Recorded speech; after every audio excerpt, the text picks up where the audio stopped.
तो सिंपल इतना याद रखना है, फिडल क्राफ्ट असाइलेशन में कार्बोकैटायन रीअरेंज नहीं होता है, डायरेक्टली कार्बोकैटायन फॉर्म करना है और रिएक्शन करनी है उसकी, ठीक है, इलेक्ट्रोफाइल जनरेट करके नॉर्मल रिएक्शन होगी।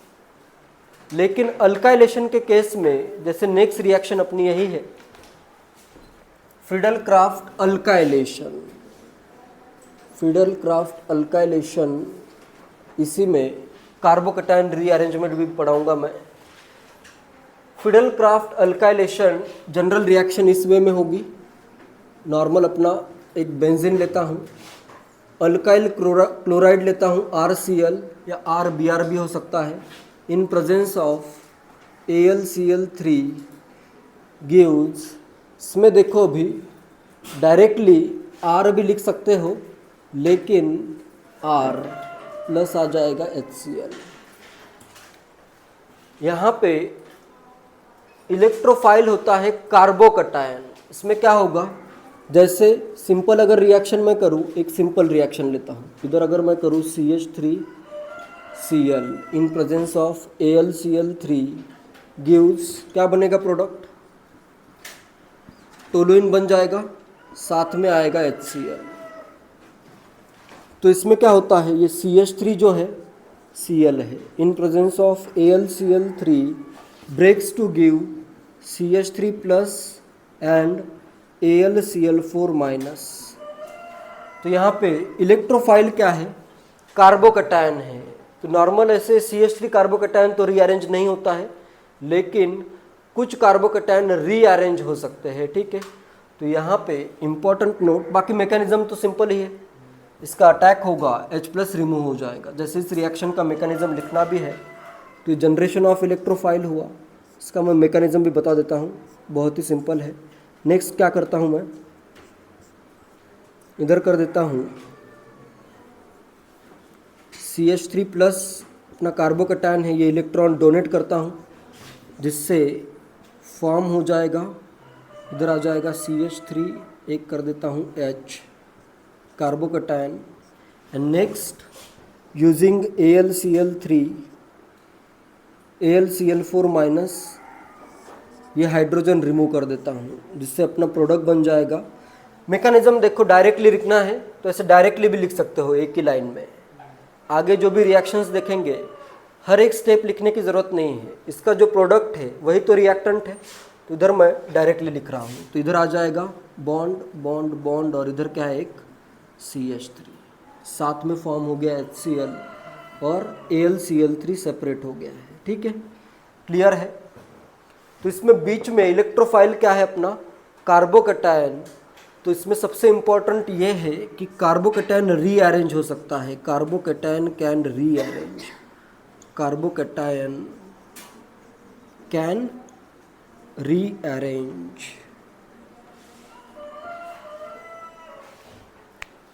CH3 प्लस तो रीअरेंज नहीं होगा, आगे कोई कार्बोकैटायन आता है तो कैसे रीअरेंज हो सकता है वो देखते हैं। जैसे कुछ अगर मैं सिंपल रिएक्शंस लूँ, अगर मेरे पास बेंजीन की रिएक्शन हो रही है विथ इथाइल ब्रोमाइड करता हूँ इन प्रेजेंस ऑफ AlBr3 या AlCl3, क्या बन जाएगा प्रोडक्ट, इथाइल बेंजीन बनेगा, इसका प्रोडक्ट बन जाएगा इथाइल बेंजीन। ग्रुप कौन सा है अपना, इथाइल ग्रुप है, तो ये बन गया इथाइल बेंजीन। नेक्स्ट अगर मैं रिएक्शन करूँ, नेक्स्ट मैं रिएक्शन करता हूँ, इधर कर देता हूँ Cl in presence of AlCl3, isopropyl अगर क्लोराइड है तो क्या आ जाएगा यहाँ पे, मेजर प्रोडक्ट मेन प्रोडक्ट क्या आएगा, इधर क्या आ जाएगा, आइसोप्रोपाइल ग्रुप, ठीक है। इस कंपाउंड का नेम होता है क्यूमीन, ये बहुत ही इंपॉर्टेंट है, बिल्कुल इसको याद रखना है। आइसोप्रोपाइल बेंजीन को कहा जाता है cumene, isopropyl benzene is also known as cumene, बिल्कुल याद रखो नेम। नेक्स्ट अगर मैं करूं,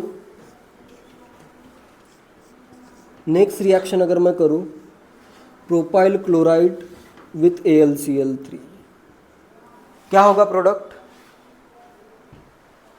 थर्ड रिएक्शन का प्रोडक्ट क्या होगा, सेकंड कर देता हूं, फर्स्ट सेकंड थर्ड, क्या लग रहा है? क्या बनेगा? प्रोपाइल ग्रुप आएगा क्या बेंजीन पे? प्रोपाइल बेंजीन फॉर्म होगा क्या? नॉर्मली सोचो ना, अभी तुम्हें अगर नहीं पता है तो प्रोडक्ट तुम क्या बनाओगे? प्रोपाइल बेंजीन बनाओगे।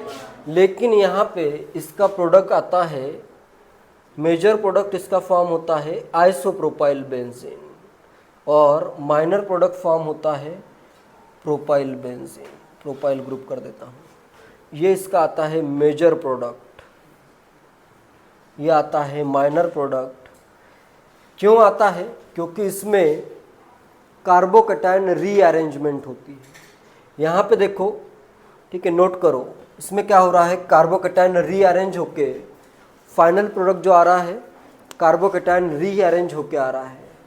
तो कार्बोकैटायन रीअरेंजमेंट किस वे में होती है वो देखते हैं, नोट कर लो। इसमें देखो क्या हो रहा है, कार्बोकैटायन रीअरेंज हो रहा है। कार्बोकैटायन रीअरेंजमेंट बताने से पहले और कुछ इंपॉर्टेंट पॉइंट बताता हूँ। जैसे अगर ये रिएक्शन मैं करूँ इन presence of FeCl3, ferric chloride के प्रेजेंस में मेजर प्रोडक्ट फॉर्म होता है विदाउट कार्बोकैटायन रीअरेंजमेंट। तो यहाँ पे मेजर प्रोडक्ट क्या आएगा?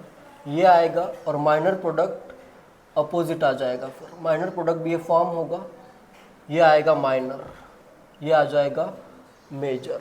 AlCl3 के प्रेजेंस में तुम्हें कार्बोकैटायन रीअरेंज करके मेजर प्रोडक्ट फॉर्म करना है।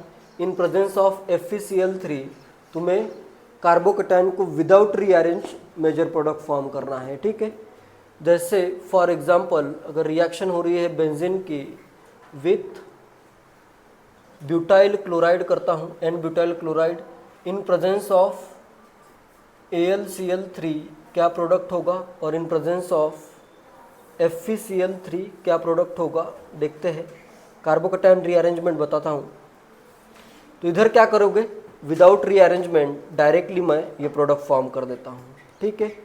नेक्स्ट इधर क्या होगा? ये 1 डिग्री का कार्बोकैटायन रीअरेंज होगा 2 डिग्री पे, तो इसका प्रोडक्ट क्या फॉर्म होगा? इन प्रेजेंस ऑफ AlCl3 जो प्रोडक्ट आएगा वो आएगा, इधर 2 डिग्री का कार्बोकैटायन करना है, ये आ जाएगा। इधर मैंने कार्बोकैटायन फॉर्म किया, उसको रीअरेंज किया 2 डिग्री पे, तो ये आ गया अपना सेकेंडरी ब्यूटाइल ग्रुप। फिर इसको मैंने इधर एज ए इलेक्ट्रोफाइल यूज करके सब्स्टिट्यूट कर दिया हाइड्रोजन से। क्लियर है? FeCl3 के प्रेजेंस में कार्बोकैटायन रीअरेंजमेंट उतना सिग्निफिकेंट नहीं है, लेकिन AlCl3 के प्रेजेंस में कार्बोकैटायन रीअरेंजमेंट सिग्निफिकेंट है। लेकिन इन जनरल क्वेश्चन में AlCl3 ही लिखा होगा और कार्बोकैटायन तुम्हें रीअरेंज करके ही फाइनल प्रोडक्ट फाइंड करना होगा, ठीक है। दोनों एग्जांपल नोट कर लो, फिर एक पॉइंट लिखवाता हूँ, फिर उसके बाद कार्बोकैटायन रीअरेंजमेंट देखेंगे। इसमें कुछ पॉइंट्स नोट करो, लिखो in presence of FeCl3 there is no significant carbocation rearrangement. In presence of FeCl3 there is no significant carbocation rearrangement. FeCl3 के प्रेजेंस में कार्बोकैटायन की रीअरेंजमेंट उतनी सिग्निफिकेंट नहीं है। In presence of FeCl3 there is no significant carbocation rearrangement. Next important point ये है, AlCl3 जो है अपना वो बेटर लेविस एसिड है, तो यहाँ पे कार्बोकैटायन पूरा का पूरा फॉर्म हो जाता है।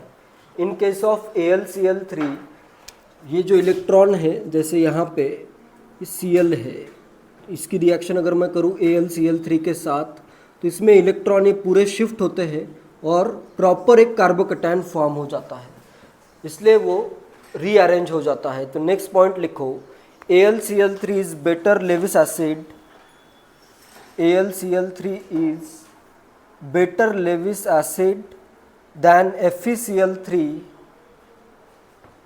AlCl3 is better Lewis acid than FeCl3. क्यों होगा? FeCl3 और AlCl3 में AlCl3 बेटर लेविस एसिड क्यों है? लेविस एसिड बेटर है मतलब वो इजीली इलेक्ट्रॉन एक्सेप्ट कर सकता है या इलेक्ट्रॉन ज़्यादा एक्सेप्ट कर सकता है। क्यों? मतलब 2 ही इलेक्ट्रॉन एक्सेप्ट करेगा, इजीली एक्सेप्ट करेगा। क्यों करेगा? क्योंकि उसमें 3p ऑर्बिटल उसका क्या है, एम्प्टी है। AlCl3 में 3p ऑर्बिटल एम्प्टी है।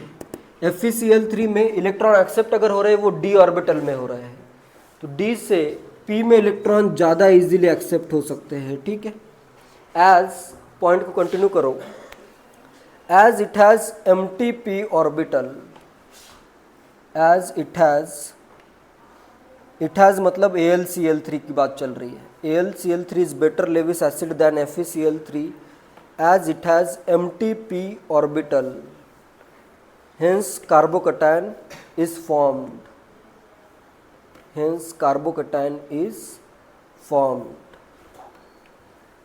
AlCl3 पूरा का पूरा क्लोरीन को इसके इलेक्ट्रॉन के साथ एक्सेप्ट कर लेता है।